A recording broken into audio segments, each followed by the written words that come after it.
সাধারণ মামলায় জড়িত, মিথ্যা মামলায় জড়িত করে পশ্চিমবাংলার প্রত্যেকটা নাগরিককে মিথ্যা মামলা দিয়ে জেলে দিয়ে দিক। আমরা ওটাই চাই। আমরা এই অশান্তি অরাজকতা চাই না। পশ্চিমবাংলা আমরা অশান্তি করতে আসিনি। পশ্চিমবাংলা যদিও শান্তি সুষ্ঠুভাবে ওরা যদি রাজত্ব করতে থাকে করুক, নাহলে ওরা বেরিয়ে যাক। ওদের মতো শয়তান আমাদের এই পশ্চিমবাংলায় থাকার দরকার নেই। দালাল আর টোটাল ভারতবর্ষ যে কন্ট্রোল করছে ওরা হচ্ছে বিজেপি। এই বিজেপির জায়গায় যদি মমতাও থাকতো, টিএমসিরাও থাকতো, শুভেন্দু কেন, শুভেন্দু ছাড়া যদি আর কোনো টিএমসির শওকত মোল্লা যদি থাকতো, তাহলে ওই জায়গাটায় ওকে খালাস করে দেওয়া হতো। ওকে কোনো কিছু করতো না, কারণ ওদের গদি ওদের হাতে, সব শক্তি ওদের হাতে। সাধারণ জনগণ যদি কোনো কিছু করে, সাধারণ জনগণ অ্যারেস্ট, সাধারণ জনগণের দোষ। কিন্তু একটা কথাই বলে যায়, তোমরা সমাজে যে খারাপ বিশৃঙ্খলা তৈরি করছো, সাধারণ মানুষকে যে উস্কানিমূলক কথাবার্তা বলছো, তাদের সাধারণ মানুষের গা জ্বলে না? সাধারণ মানুষ যদি ওই রাস্তায় নামে, এটাই সাধারণ মানুষের দোষ। একটা কথাই বলবো, সমাজে সাধারণ মানুষ জেনে গেছে কোন ধরনের মানুষ কীরকম। খাল কেটে কুমির এনেছে সাধারণ মানুষ জেনে গেছে, আর খাল কেটে কুমির আনবে না। সামনের ইলেকশনে বোঝা যাবে খাল কেটে কুমির আনা যে এনেছে তার পরিণাম। আর এই কুমিরকে কি করে সাহায্য করতে হয় সাধারণ মানুষ খুব ভালো করেই। পশ্চিমবাংলাকে তোমার বাপের সম্পদ, পশ্চিমবাংলা তোমার বাপ দাদা তৈরি করে গেছে, তাহলে আমাদের বাপ দাদাগুলো কী করে গেছে? পশ্চিমবাংলায় আমাদের যত সাধারণ নাগরিকগণ আছি, আমাদের বাপ দাদাদের পশ্চিমবাংলায় থেকে মারা গেছে, তারা পশ্চিমবাংলা থেকে কী করে গেছে? যদি তোমাদের বাপ দাদার সম্পত্তি থাকে একটা কথাই তোমার কাছে অনুরোধ, আমাদের পশ্চিমবাংলায় যত সাধারণ মানুষ আছি সবাইকে মেরে দেওয়া হোক। তুমি আর তোমার 5-6টা পুলিশ তোমরা এখানে রাজত্ব করো, আমরা কেউ ওখানে থাকতে চাই না। আমরা শান্তিভাবে থাকতে চাই, আমাদের শান্তি থাকার জায়গা দেওয়া হোক।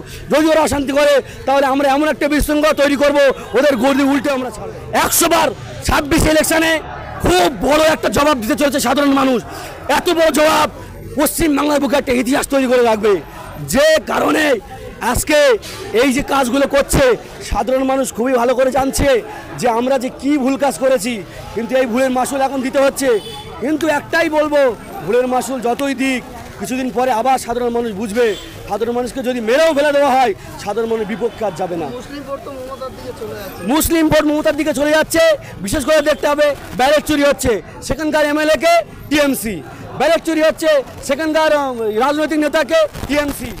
সেই জন্যে যদি সুষ্ঠুভাবে শান্তিভাবে ওরা যদি ভোট করে, তাহলে টিএমসি কেন, বিজেপি কেন, যেসব খারাপ যেসব বাজে বাজে নেতাগুলো আছে তাদের সমস্ত হার বাধ্যতামূলক করে লেখা আছে। এই জন্যে একটা কথাই বলবো, যারা আছে এখানে তাদের উদ্দেশ্যে একটা কথাই, তোমরা কেউ ধৈর্যরা হবে না, সবাই একসাথে থাকা হবে। ঐক্যটাই আমাদের সব কিছু, ঐক্যই আমাদের সম্বল। আমরা যদি ঐক্যের মধ্যে থেকে যাই, কোনো মায়ের লাল আমাদেরকে এখন ধরাতে পারবে না। মারধর করা হচ্ছে, কিন্তু পুলিশ মারধর করছে সাধারণ জনগণকে, সেটা প্রতিটা ভুলি প্রোটেস্টে বা ছবিটা আমাদের কাছে আছে, সব আমাদের কাছে কন্ট্রোলে আছে। একদিন সময় আসবে যেসব পুলিশগুলো গায়ে হাত তুলেছে, সেই সব পুলিশকে একটা কথাই বলবো, তোমরা চুপ করে থাকো না। তোমরা যদি ওই চটিছাড়া পুলিশের মতো থেকে থাকো, ওই চটিছাড়ার কথা যদি শুনে থাকো, তাহলে তোমাদের ওই বাংলার কোনো জায়গা নেই। তোমরা উত্তরপ্রদেশে চলে যাও। তোমরা পশ্চিমবাংলায় উত্তরপ্রদেশ তৈরি করতে যাচ্ছ, আমরা সাধারণ মানুষ সেটা মেনে নিতে চাই না। আমরা বাঙালি, আমাদের বাঙালির অধিকার আছে, পশ্চিমবাংলায় আমরা থাকবো। এই আন্দোলন করার অধিকার আমার আছে, এই আন্দোলন করার অধিকার আমার নেই এটা বলতে পারবে না। আন্দোলন করার অধিকার আছে বলে আমরা আন্দোলন করছি। যারাই দিদি তারাই মোদি, একই জিনিস, দুটোই, এটা ভুল ওটাও ভুল, কিন্তু শব্দ একটাই, দিদি মোদি।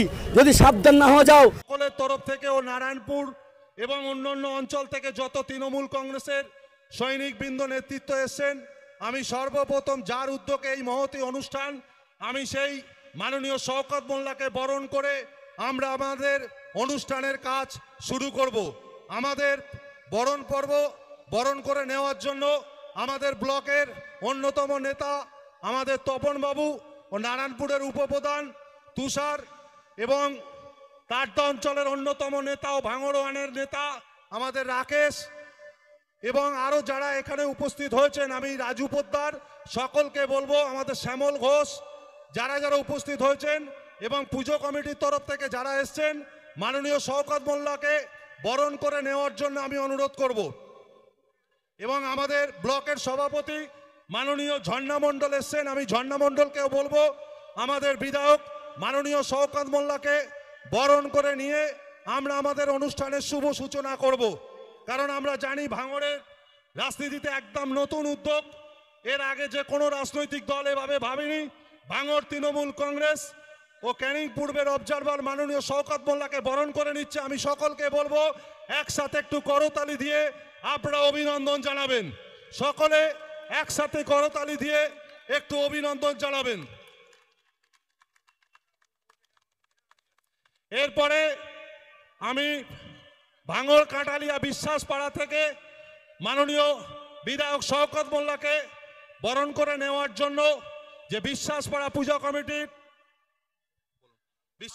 পূজা কমিটির তরফ থেকে যে দাদা এসছেন, আমি তাকে সংক্ষিপ্ত বলার জন্য অনুরোধ করছি। ধন্যবাদ জানাই আমাদের মাননীয় মুখ্যমন্ত্রী মমতা বন্দ্যোপাধ্যায়কে। আমাদের যে ছোট ছোট পুজো আমরা ভাবতেই পারিনি, তাঁর অনুদানে আজ আমরা কত শান্তি বাস করছি। তার সাথে সাথেই আমরা ধন্যবাদ জানাবো আমাদের দাদা মাননীয় শওকত মোল্লা মহাশয়কে।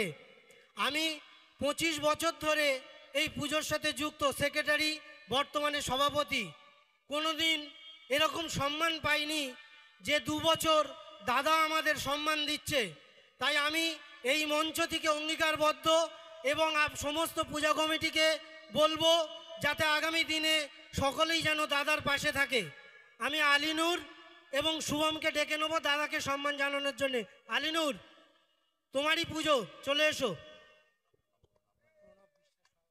আমি প্রণব বিশ্বাস এবং কাঁঠালিয়া যে বিশ্বাসপাড়ার পুজো কমিটির মেম্বাররা এসছেন, আমি এমএলএ বিধায়ক শওকত মোল্লাকে বরণ করে নেওয়ার জন্য অনুরোধ করব। আচ্ছা, যারা উঠছেন, আমি সমস্ত মা বোনেরা ভাইরা যারা আছে কেউ উঠবেন না। অনুষ্ঠানের শেষ পর্যন্ত আমি সকলকে থাকার জন্য আমি অনুরোধ করব। আমাদের ছেলেরা যারা আছে তাদেরকে অনুরোধ করব যে প্রত্যেকের সহযোগিতা করার জন্য।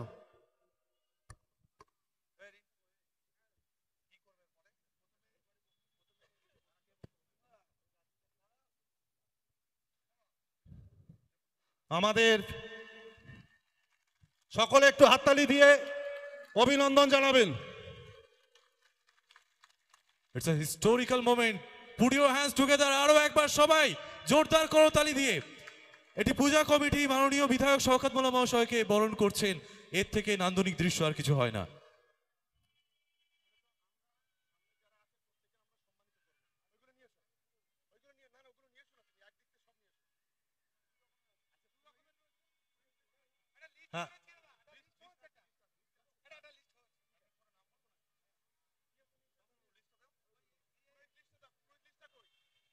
আমার দুর্গা ত্রিশূল হাতে স্বর্গে এবং মর্তে, আমার দুর্গা বাঁচতে শিখেছে নিজের নিজের মতে।